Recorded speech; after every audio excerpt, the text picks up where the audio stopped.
দেখাত সাধাৰণ কিন্তু প্ৰতিভা অসাধাৰণ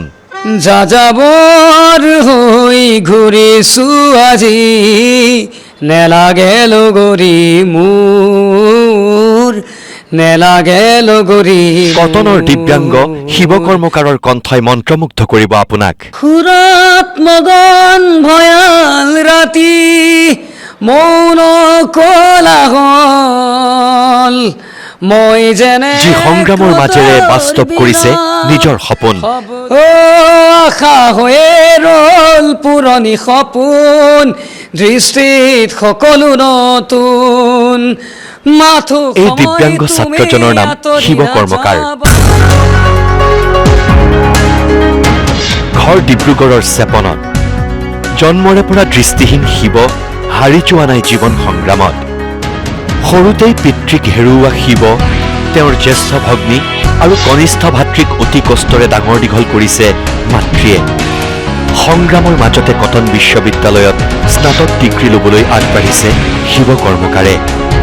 শিৱৰ সম্পদ তেওঁৰ কণ্ঠ বিদেশী বন্ধু দুৰ্ভগীয়া আজি কিয়নো বন্ধু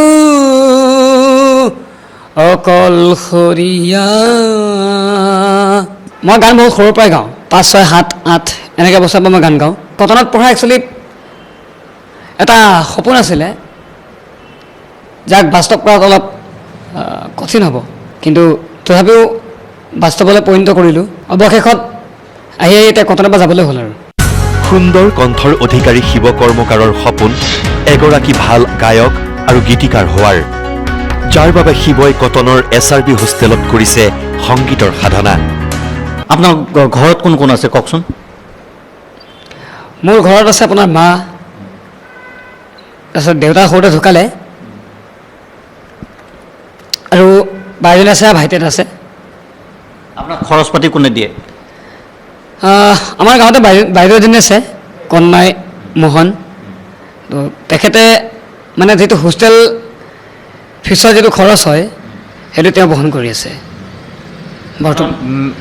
লক্ষ্য কি মোৰ লক্ষ্য এজন খুব ভাল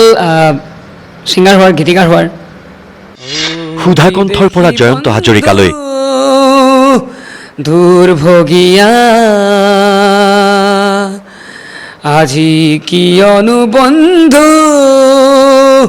অকলশৰীয়া চিৰ সেউজতে চামেলি দেখিলি অতি মনোমুগ্ধ কণ হৰুষত নয়াতেই বন্দী হলি হেৰুৱালি তোৰ লণ্ডন বিহুৰ পৰা জুবিনৰ গীতলৈ আহিলে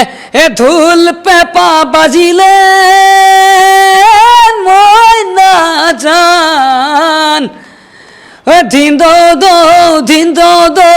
গছত আকৌ কুলি কেতে কিৰমাত সকলোৰে গীত গাই শুনালে শিৱ কৰ্মকাৰে শিৱই ক'লে ভূপেন দা আমাৰ সম্পদ